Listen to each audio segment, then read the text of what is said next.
Hello and welcome to the episode of the Bubbs on Sports podcast. Today is Thursday, December 29th. Hope everybody's having a day so far and had a good rest of their day yesterday. It is, in fact, Thursday, December 29th. The week is flying by.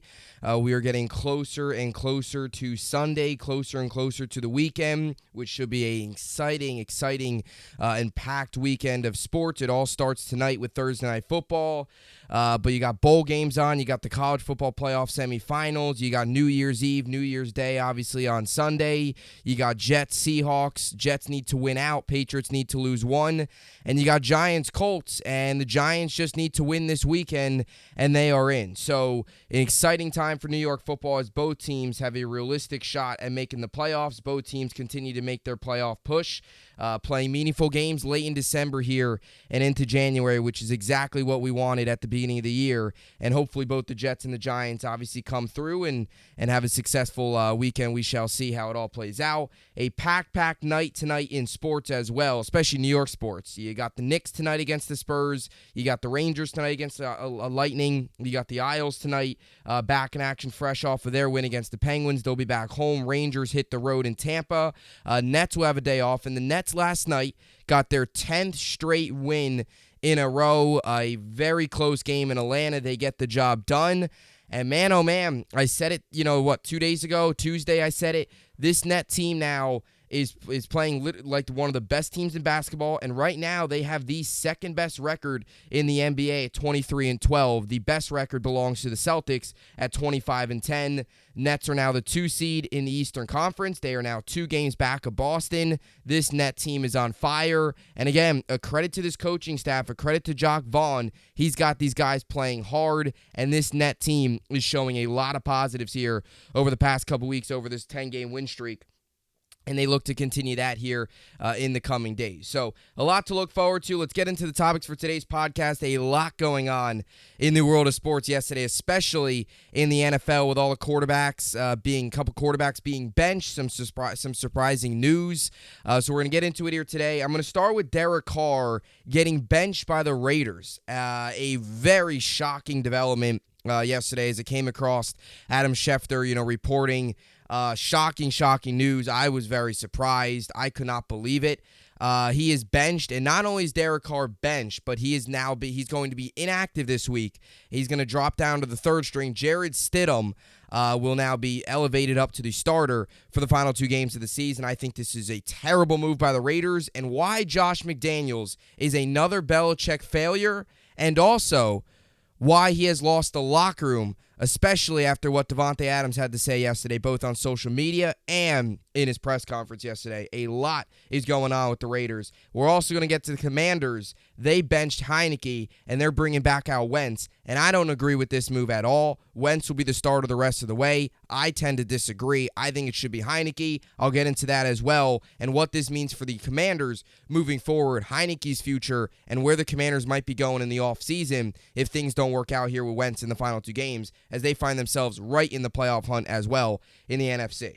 So a lot to get into today. With that being said, this is the Bubbs on Sports podcast, and let's get into it. So yesterday was a normal day going on in the sports world, obviously, and then you hear the news that breaks that Derek Carr is getting benched by the Raiders. And every year you obviously have those teams that, you have your good teams, you have your bad teams, you have your average teams, and then you have like those 2 or 3 teams that are a complete dumpster fire. And the Raiders yesterday have officially joined the group of teams that are dumpster fires. Okay, the Broncos are a dumpster fire. They had to fire Nathaniel Hackett. They're a mess. They're a train wreck. Broncos are a dumpster fire. Colts are a dumpster fire. Fired Frank Wright. Jeff Saturday can't coach. He's 1-5. His only win came against the Raiders. You could probably say the Texans. You could probably join the Texans in that group as well. They have been playing better recently. They're a 2-win team. I would probably say they're a dumpster fire too. The only thing with them is we went into the year expecting them to be bad. Like, we expected the Broncos to be pretty good. I think a lot of people had some pretty good expectations for the Colts, with Matt Ryan coming. I think people thought they would be average at least. And the Raiders, a lot of people thought they would compete in the AFC West. I know I did. So they've now joined the group. They're a dumpster fire. So there's about 4 teams: Colts, Broncos, Raiders, And if you want to throw the Texans in there as well, the only reason with the Texans is we didn't expect them to do anything this year. I think we all expected them to be a 3-4 win team. I think they're at 2 wins right now. So they really didn't go into the year with any expectations. The same thing with the Bears. The Bears are in some of these games.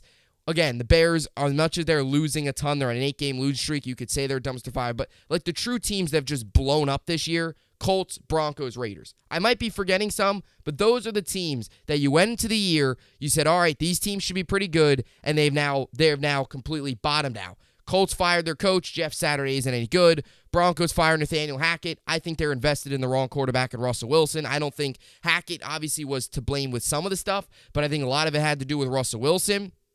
And we'll find out more of that next year when a new coach comes in and what Russell Wilson does with a new coach, whoever that might be. Maybe they go all out for Sean Payton, which would obviously be the best move possible. And now the Raiders join that category where they hire McDaniels at the beginning of the year. McDaniels had 2 years in Denver, didn't go well, went 11-17. He was under Belichick's staff for a while. We were all kind of saying, all right, McDaniel's going to learn from his first mistake. You know, he coached under Belichick, which isn't a good thing because Belichick's coaching tree is very, very bad. There's only been a little bit of success from Belichick's coaching tree, and we'll really get into that here in a second. But, you know, he went into the season with all these hopes, all these high hopes, expectations. They go out and get Devontae Adams, give him a massive extension. They extend Derek Carr at the beginning of the year. You already add that. You add that to Hunter Renfrow, Josh Jacobs, Darren Waller. I mean, they have a ton of weapons on offense. You look at their defense and you say, you know, it's not great, but they got Max Crosby. They got a couple pieces there, you know. But if your offense can put up 24, 28 a game, you're not going to need your defense to be shut down, and that has completely fallen apart. I mean, they started the year terrible. They started to get a little bit better, and then obviously on Saturday, Christmas Eve, they lost on the road to Pittsburgh where they were terrible. And Derek Carr was not good, don't get me wrong. Derek Carr's had his fair share of struggles this year. But to bench a guy that's been with the team for a very long time now, he's been with the Raiders his entire career, he's not the reason they are struggling. The real reason why the Raiders are not playing good is because their defense is bad, and their defense is really bad. Injuries you can't use to blame, but they've had a lot of injuries, which, again, you can't use that to blame, but that is something that has played a role. Josh McDaniels is not a good head coach. This is a very similar Raiders team that went to the playoffs last year after John Gruden got fired and Rick Bisaccia took over. And he had the players buying in. He had the players believing. And they were a train wreck there for a little bit after everything that was going on off the field with John Gruden. To have Bisaccia come in and focus on football and keep that locker room from going crazy and get them to the postseason. They lost to the Bengals, who were a buzzsaw last year. Obviously, had that magical run to the Super Bowl that, as we all know, ended with the Rams' loss, last season. But they had Bisaccia, and they were buying in. This, to me, this is all Josh McDaniels' fault. This isn't Derek Carr. This is all Josh McDaniels. Another failed Belichick coach off the Belichick coaching tree. Derek Carr has been a Raider for his entire career. He's had a lot of really good moments. He's done a lot of really good things, right? He's gone into the playoffs. He's done some really, really good things with them. Got drafted, obviously, in 2014, has been with them ever since. Has been on the field at a pretty high rate. You know, hasn't missed much time. He obviously had the one injury back, I believe it was, 2016, I think it was, when, you know, they looked like they were going really good, and then he got hurt, and then they, you know, I forget who had to take over. It might have been, was it Matt McGloin or somebody took over. Somebody had to take over for them. They got blown out in the playoffs, and that was the end of it. But he's played 142 games in his career with the Raiders. Right now, currently, he has the longest consecutive. He hasn't missed a game since 2017. He had 2018, 2019, 2020, 2021, and all through this year, he has played every game. He has been on the field. He's been reliable. Sure, has he been the all-time great? No, but he is a guy that, 31 years old, is still playing at a good level. Yes, the turnovers are a little bit of an issue, but he has a ton of touchdowns. He means a lot to the organization. He's been the face of the franchise for a very long time, and it really hasn't been the reason why they have struggled. It's been the other pieces. It's been coaching. It's been, coaching. It's been as I mentioned, the defense hasn't been any good. I mean, he has made 91 consecutive starts. He currently leads the league. So out of all quarterbacks right now, longest active streaks of longest active streaks of consecutive quarterback starts with single team. Derek Carr right now currently leads the NFL by 21 starts. They has 91 this season. The next closest, Josh Allen at 70, Tom Brady at 48, Justin Herbert at 47. That streak will now be ending this Sunday. And Josh McDaniels says in his press conference, we want to see what Jarrett Stidham is. Jarrett Stidham stinks. He does not have a future in this league. Let's just be honest here. He has no future in this league. Okay, Jarrett Stidham's not going anywhere. Okay, Josh McDaniels has lost the locker room. The Raiders most likely have lost Derek Carr. And after hearing Davante Adams' press conference yesterday and what he posted later on in the day yesterday on social media, on Instagram, he's very close with Derek Carr. The reason he came to the Raiders was because of Derek Carr. They both played together, obviously, in Fresno State. Very good, close friends, all that good stuff. You now have lost Derek Carr. The Raiders and Josh McDaniels have now most likely. I wouldn't be shocked if Davante Adams gets frustrated this offseason, because I can tell you this. Davante Adams is not going to want to be with the Raiders if Jarrett Stidham is starting next year, or if they draft some random quarterback in the 4th round and start him next season. Davante Adams is not going to want any part of that. So Davante Adams might be on his way to wanting out. And now, as I mentioned, most likely Derek Carr is out, and they just gave him an extension at the beginning of the year. And now for teams like the Jets, like Washington, like the Colts, Derek Carr now seems a lot more likely of a possibility to be the next quarterback for some of those teams, as it looks like he'll be on his way out. This reminds me a lot of Eli Manning getting benched for Geno Smith. The season's a train wreck. The season's a mess. You're just coming off of a bad loss. Let's end a consecutive streak. Obviously, Eli's was over 200-plus games. Let's bring in a guy that again, it would be one thing if, and I said this back when McAdoo was the coach of the Giants, and Eli Manning got benched. It would be one thing if you're benching him they benched Eli for Daniel Jones, because Daniel Jones was a rookie. That made sense, right? Same thing here with Derek Carr. If you drafted a quarterback in the 1st round, let's just say Derek Carr, and now with 2 games left, I know their playoff chances are still alive, but they're not going to make it. They need so much to happen. It would be one thing if you had, again, like a 1st rounder sitting behind Derek Carr, and you want to see what he is. Josh McDaniels seriously stood up there with a straight face and said, we want to see what Jarrett Stidham is. We want to see where he's at.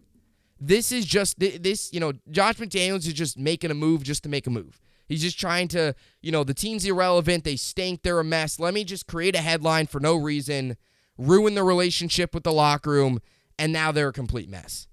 So I feel bad for Derek Carr. I do, because he's done a lot for that organization. He has. And he's done a lot of really good things, and I think the organization really hasn't paid it back in a way. Some of the coaches they have hired, some of the pieces they put around him, they've drafted really badly over the past couple seasons. They haven't surrounded him finally this year they got him like a consistent number 1 receiver in Davante Adams. There's so many different coaches, so much different off-the-field issues, from players to coaches to all those different things. He has remained the one constant. And to just end his career there, to bench him for Jarrett Stidham and make him the 3rd-string quarterback for no reason just makes zero sense. Fresh off of when you gave him an extension at the beginning of this season. So I don't get it. And I understand he has 14 interceptions this year. I get it. He's last in the NFL with 14 picks. But he also has 24 touchdowns. That's tied for 8th in the NFL. He's 11th in yards. He's 13th in QBR. So he's in the top 15 in a lot of other stat categories. A lot of people want to just pay attention to the touchdowns. Let's talk about his availability. He's been on the field every game since 2018.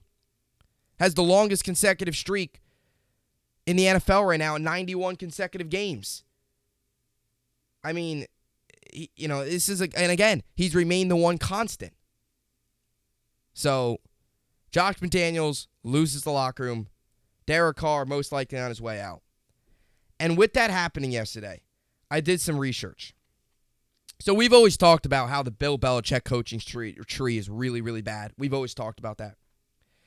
So I did some more research yesterday and really pulled up some numbers and some stats. And the coaches' winning percentages and stuff.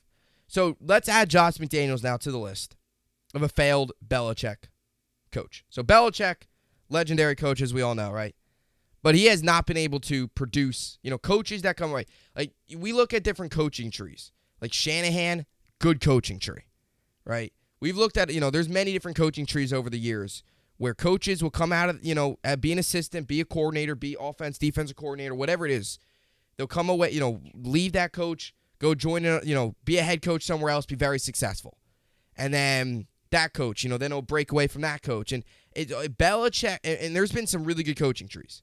But Belichick's coaching tree is awful. It's horrendous. And there's been a couple here and there. But for the most part, it has been horrendous. So let me read you through some of them. So Josh McDaniels, as I mentioned a lot today, 17-26 in his career, .395 winning percentage. Matt Patricia in Detroit, a mess. That team was we're talking about dumpster fire. That team was a mess. He's now over in New England calling plays, and the offense there stinks, and Mac Jones is actually regressing, not improving. His winning percentage in Detroit, 13-29-1, .314 winning percentage. Joe Judge, boom, New York, right here in New York. Joe Judge, talked about him a lot. 2 years with the Giants. First season went 6-10. Next season went 4-13. Daniel Jones got worse with him. I've talked about Daniel Jones yesterday. Daniel Jones actually got better without him now. Joe Judge was a mess. 10-13 in his 2 seasons with the Giants. That's a .303 winning percentage. He got fired after his second year.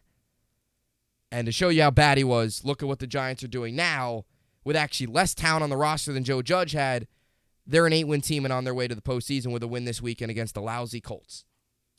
Another name, Jim Schwartz, who had 5 years in Detroit. He did make one playoff game. He lost that playoff game. But 3 of the 5 years, he had 10-plus lost seasons. He was not good. He did have the one playoff game, but that was it. Other than that, he was bad. 29-52 in his career, .358 winning percentage. That includes the 0-1 in the postseason. He's 29-51 in the regular season, .363 winning percentage. Now, I pulled 2 other names from the tree. And you could probably consider these. Brian Flores is another guy from the Belichick coaching tree that obviously I think was successful. I thought Brian Flores was good. I think I disagreed with the firing of him. But now, Mike McDaniel, he hasn't done a bad job there. I mean, the Dolphins are obviously right in the playoff race, but I actually like Brian Flores. I actually I thought he would be a really good option for the Giants, but Dable's obviously been perfectly fine, and Mike McDaniel's done well in Miami. But he was pretty solid. So I didn't include him into the list. As much as his record his record's not great, or at least I believe it isn't great, but I didn't add Brian Flores to the list. You could probably consider him maybe one of the more successful ones. So I add 2 other names to the list of the Belichick coaching tree. And I want to say this first. Neither of these 2 guys were very bad, but they could have done a lot better, I think. And especially one of the guys that made a very dumb front office decision, and the franchise hasn't been the same since. So Bill O'Brien is a name to throw on there. Belichick coaching tree. He went 54-52 in his career with the Texans. As he had some success, got them to the playoffs. Only Belichick coach, by the way, on this list that had an above 500 career record. He went 54-52 with the Texans, but a couple moments in his career to label. 24-0, they were winning in the AFC divisional game against the Chiefs. He made some dumb decisions, the fake punt, all that stuff. Chiefs come back. They lose that game. He traded away DeAndre Hopkins to bring in an old, washed-up running back in David Johnson. They haven't been the same. So he made a couple boneheaded decisions, and that franchise really hasn't been the same since. Another name to throw on here, Jets fans. And again, he was a very smart, good coach. Didn't get along with ownership. That's Eric Mangini. I wouldn't consider him a failure, but he's another name to throw on here as a guy that he was very smart. They called him, the man genius. He was very smart, but he was a little too smart for his own good. Front office with the Jets had some problems, didn't see eye to eye. Things really didn't work out. And when you look at his career record, he went 33-47, .413, including the postseason. He went 33-48. That's a .407 winning percentage. So those are just a couple names. Again, McDaniels, Patricia, Judge, Jim Schwartz with the Lions. Those are probably the worst. Two other ones to throw on here, and that's saying something too.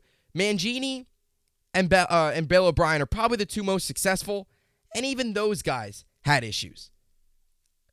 Bill O'Brien, terrible in-game decision in the AFC divisional game. And then to trade DeAndre Hopkins for a washed-up running back was just terrible. And Mangini, again, with the Browns for a little bit, obviously with the Jets. Good with the, he could have done a lot better with the Jets. Ownership, GMs, didn't see eye to eye. Not all to blame. You can't deflect all the blame to him. But he wasn't he could have been better. So that's kind of where I see it. He could have been better. I'm not crushing him, but he could have been better. So those are just some of the names. Josh McDaniels now joins that list. And I didn't want this to turn into a crushing Belichick session. But this to me more reflects McDaniels. And it looks like all signs are pointing towards him returning in the Raiders next year. And there's a good chance, as I mentioned, the Raiders might be entering a deep, dark tunnel. Because they might be losing a lot of pieces. I think he lost the locker room this way. They're a mess. The Raiders are a train wreck. And now, as I mentioned, Derek Carr, it seems a lot more likely he will be on the market this upcoming offseason. I don't see him coming back. I don't know. If you bench him the final two games and then bring Derek Carr back, that would be the oddest thing ever to happen. Unless if they fire McDaniels and bring in a new coach and Carr stays, but I don't see that happening. I think Carr leaves. Defense, as I mentioned, hasn't been very good either. Carr's done a lot. Raiders haven't done much to help Derek Carr. That's how I see it. So his career in Vegas, basically all but over. And it'll be an interesting offseason ahead for Derek Carr and the Raiders as well. They went from being a legit contender to now you look at them and say they might be entering a long, deep rebuild and might be losing a lot of pieces this year. And they might be headed by Josh McDaniels, who not a very good coach. And I don't see them firing him at the end of this year. But we'll see.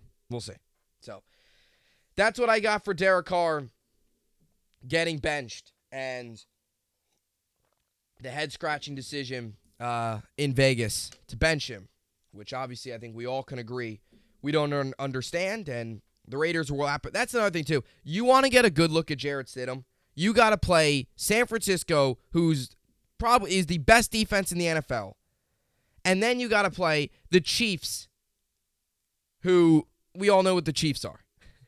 So that's another thing, too.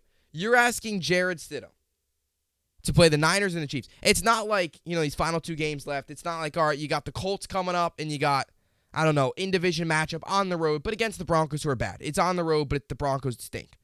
Instead, you're asking, all right, go out there and show some promise against the Niners. And, do some good things against the Chiefs. Two Super Bowl contenders. That's possibly a Super Bowl matchup, the Chiefs-Niners. It really is. Best NFC team and arguably the best team in the AFC. So, let's see what Jarrett Stidham can do. Mess. Raiders are a mess. They've entered dumpster fire category after what took place yesterday. All right, so now we move on to another team where I wouldn't consider, they're not a dumpster fire. They're in the playoffs, but the move that they made now to try and put the playoffs on the line. You got to win some. You got to win out. You got to win your games here. Not win out, but you got to win their games. They need some other help. And now to bench Taylor Heineke doesn't make much sense. So the Washington Commanders announced yesterday, or it was either Tuesday or yesterday. I think it was Tuesday that Carson Wentz is going to return as starter. Taylor Heineke will be benched, and Carson Wentz will return. Obviously, Carson Wentz started the year as the starter.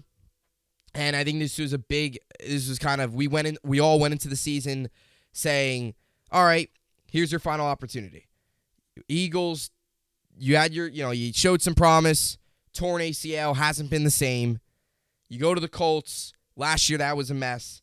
Now you're here with Washington. Here's your final chance. Under Ron Rivera, you got some pieces around you. Go out there, win some games. And he hasn't done that. He didn't do that. He got hurt, finger injury, sidelined him. And really sidelined him for about 8 weeks or so? About 6 to 8 weeks it sidelined him. Because Heineke's record's 5-3-1. So he played 9 games, and I think because Heineke played 9 games, I believe. He took over that game against the Bears was Wentz's last game. Then he got hurt, and then Heineke took over that Packers game. So he played 9 games. So he missed about 9 games. 8.5, I should say, because his 9th game, which came on Saturday, actually, on Christmas Eve, on the road in San Francisco, they lost 37-20. They benched Heineke in that game, brought in Carson Wentz, and now they're rolling Wentz the rest of the year.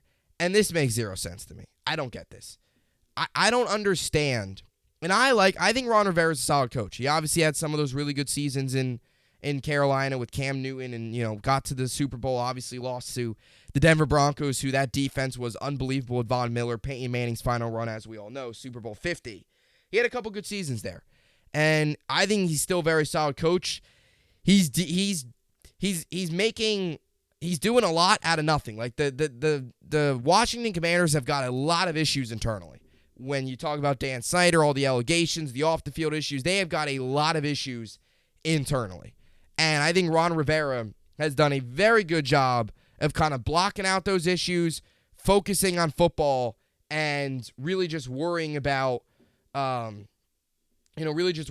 going on the field. Again, there's a lot, there's not many coaches out there that can be as successful. Like, people might look at this Commanders team and say, they're not any good. You have to realize they're doing this with all the issues going on. So I do have to give a lot of credit to Ron Rivera. There's not many coaches, as I mentioned, in the NFL that can come into the situation that Ron Rivera came into, and with all the off-the-field issues, to come into that situation and keep this team afloat, keep the team competitive, keep the team in the playoff hunt. I mean, they got to the playoffs the one year. It was 7-9, obviously, but Bears squeaked in a terrible NFC East, obviously, in the COVID season, but they still got in. And now they're 7-1. They are in a situation where they have a big opportunity coming up these next 2 weeks. You got the Packers coming up right behind them. Their final 2 games here, they're at home against the Browns, and then they're at home against the Cowboys. So to say that their final 2 games are easy, the Browns are beatable. Cowboys game will be interesting if the Cowboys are playing for anything in that game. Cowboys might just be resting their starters, which is a real possibility. But we'll obviously see how that all plays out. So there's a chance that they get the Browns here and then the Commanders or the Cowboys resting their starters. That's all possible. But you're rolling out Carson Wentz now. So as much as I think Ron Rivera has done a good job, I strongly disagree with this decision from the Commanders, offensive staff, and the coaching as a whole to bench Taylor Heineke and start Carson Wentz. And look, and when you look at Taylor Heineke's numbers, okay, his numbers don't fly off the page. He does lead the team in passing yards. He's 1,859. Wentz has 1,612. He does have a better, he does have more, he does have more touchdowns than Wentz. He has the same amount of interceptions. So you could easily look, better rating. You could easily look at Heineke's numbers and say, he's not great. But Heineke, locker room has bought into him. Players are rallying around him. Anytime he's out there on the field, the Commanders are a much better team. Much better team. And he gives you that physical energy. He can run a little bit, get out of the pocket. He's not going to, he doesn't have an incredible arm talent. He's not a guy that's going to go out there and throw for 350 yards and 3 touchdowns. He's not going to light it up, but he's going to utilize his legs. He's going to make the throws he needs to make. He might turn it over a little bit. He might be a little ruthless, might be a little reckless, with his body and stuff. But he plays with a lot of energy. He plays with a lot of toughness. And the guys rally around him. And let's just tell it like it is. The Commanders are way better with Heineke than they are with Wentz. This is similar to the Mike White, Zach Wilson situation. It's a little different because obviously you're working with a rookie or a second-year quarterback in Wentz or Wilson, and you're working with a guy who's only played 8 games in Mike White. This scenario, it's Heineke's had some experience. Wentz obviously has had plenty of experience with Philly, Indy, and now with Washington. So it's a little different. But it's like when Wentz is out there, offense doesn't flow nearly as much. They start to struggle. And I don't want to hear either, oh, they played well last week against a good Niners defense. No, I actually think it's the opposite way. Look, Wentz last week came in garbage time. He got a ton of garbage time yards. That's the only reason he moved the football. Okay, and this isn't against Carson Wentz. This is more of you're winning games with Taylor Heinicke. They were 2-4 when Taylor Heinicke took over. They were an absolute mess. Taylor Heinicke took over, beat the Packers, beat the Eagles on the road in primetime Monday Night Football. And has gotten, since he's taken over, 5-3-1. They are now 7-7-1 on the year. If they rolled with Carson Wentz, they probably don't beat the Packers. They definitely don't beat the Eagles. You can make the argument they probably don't win that Giants game. They probably don't tie that Giants game. So they would right now, there's a good chance they might be a 4-win team with Carson Wentz if he started the entire way. And now with playoffs on the line, you're going back to Wentz? Just doesn't make sense. I think some teams, and I really think this, people in the NFL like want to see Wentz succeed so much. Let's just tell like it is. Wentz is not the same quarterback he once was. He's not. He's just not. And that's the other thing, too. I want to bring this up as well. They benched Heinicke because, maybe didn't play his best and they were getting crushed against the Niners. It's the Niners. They have the number one, they have the number one defense in the NFL. It's on, they're on the road. Heinicke didn't even play all that bad. I know he had, some turnovers and stuff, but he threw for 166 yards, 2 touchdowns. He did have a pick. He had a QBR of 84.1. I mean, their defense, Brock Purdy went out there at 234 yards, and their defense let up 37 points. Ray McLeod and Christian McCaffrey had 2 touchdowns. They rushed for 153 yards. I mean, let's be honest here. Look at the team stats as well a little bit here. I mean, Washington Washington had more passing yards than them, but they beat them. They had 153 rushing yards. Okay. As I meant, I understand that Heinicke, again, some turnovers, but they had 2 turnovers. I just don't think, I really just don't, I don't know. I don't think that this is, I don't think this is a smart move. I don't. Heinicke did a lot of good things this season. He really wasn't the reason they lost on Saturday against the Niners. And similar to Mike White, the Jets play a lot better with Mike White.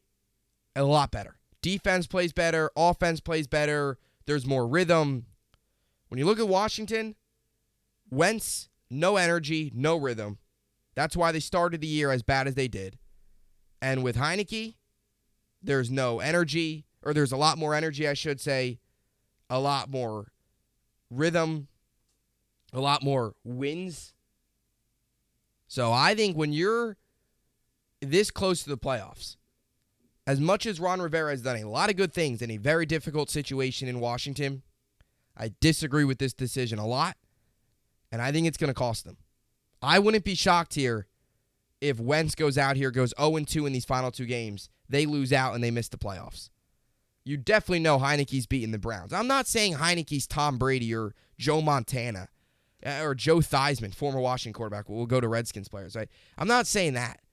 But he does a lot of, I still think, going into the offseason, they have to address their quarterback situation. But I don't get why Heinicke's the hot hand right now.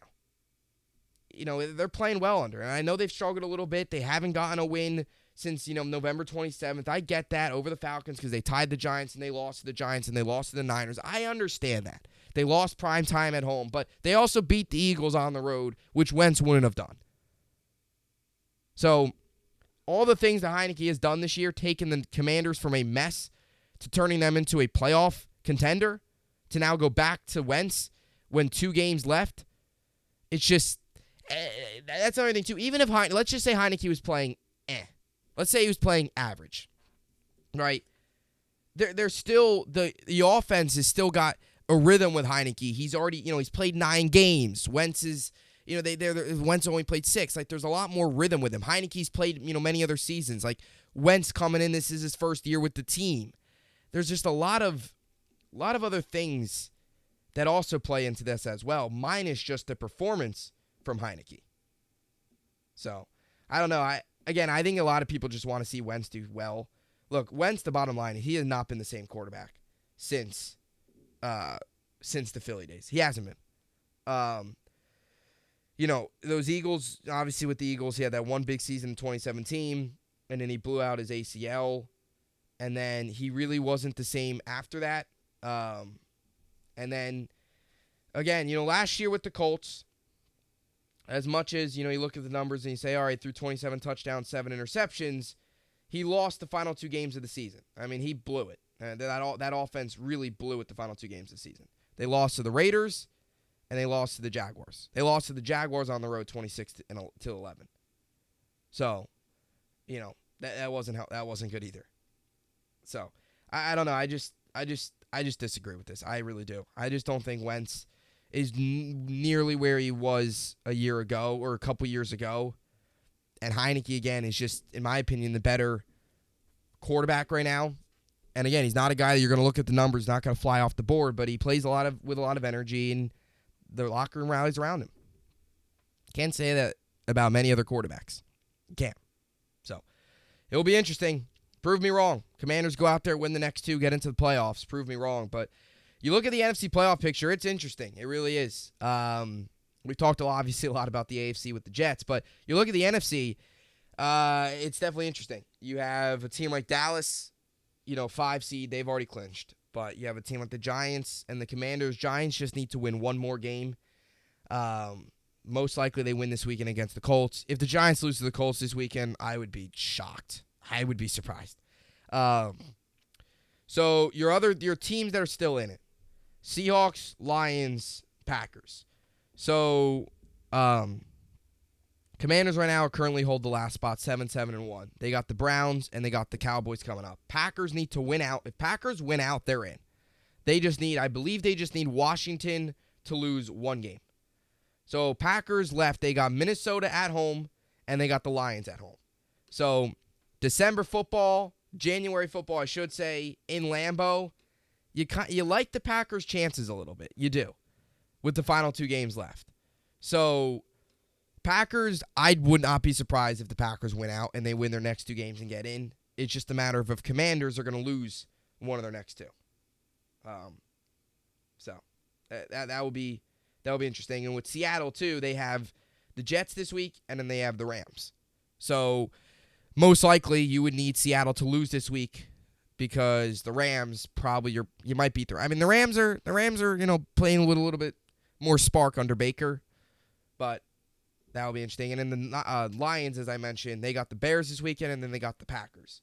So they'll probably beat the Bears this weekend, but the Packers in Lambeau, a couple weeks ago, we were talking about that probably being a very winnable game for the Lions, but after they just got crushed to Carolina, and after now that the Packers are rolling, it'll be interesting. I will tell you this, I am surprised. I am pleasantly surprised by the Packers. I am shocked. I did not expect them to be where they are right now. I thought they would completely just spiral. I did not see them winning against Miami this weekend, although I was glad that they did. Obviously helps the Jets a lot. Really the biggest reason why the Jets are still in it is because Green Bay beat Miami. So we'll see. NFC playoff picture, very, very close, very, very tight. And the NFC South, watch out, that's very close too. Because you got the Panthers this weekend against the Buccaneers. If the Panthers win that game, Panthers, I believe, if the Panthers win that game, they would be 7-8. All they would need to do is beat New Orleans the final week of the season. Every team in that division right now, except the Falcons, are still mathematically in it. Saints still have a chance, but they need a lot to happen. The Panthers, if they win this weekend on the road, they've already beat Tampa once, so if they win this weekend, they'll obviously have the tiebreaker. If they win this weekend, they'll be 7-9. Buccaneers will be 7-9. Panthers just need to beat the Saints the final week of the season, and they'll be in. So you got to give credit where credit's due. Steve Wilks, after Matt Rule got fired, Steve Wilks, they're playing for him. They are. They really are. And I think he's definitely deserved a possible opportunity to get an interview this offseason with the Panthers. We'll see. If they get to the playoffs after being where they were this season, that would be wild. To knock out Tom Brady. So, the NFC South is interesting. NFC as a whole is interesting. And then when you look at the top of it, again, as I mentioned, the NFC is not as strong as the AFC. Like the NFC, it's the Eagles, it's the Vikings, it's the Niners, and you got the Cowboys. Whoever comes out of the NFC South, they'll host the playoff game, but let's be honest here, we can all probably agree the Cowboys are probably going to beat them. Okay, the Giants, they would have to play the Niners. They're not nearly as talented or good enough to go on the road and beat the Niners. And Washington as well. I don't foresee the Washington beating the Vikings. As much as they lost only by 3 to the Vikings and they blew that game, that was with Heineke. Who even knows? Packers, same thing. Now, see, the issue with the Packers is they wouldn't have home field advantage. So going into Lambeau for the playoffs, that's tough to do. Packers has also had some playoff struggles. When you look at the AFC, though, like all teams, you can make a strong argument. Like the Bills, Chiefs, Bengals, Ravens, Chargers, all really good teams. And in the 7 seed will obviously be very interesting as well. Jaguars at 7 and 8, they'll host the playoff game. But I mean, they're playing well. I mean, they're hot. The Jaguars, the AFC South winner's better than the NFC South winner. I'll tell you that. I would take my chances.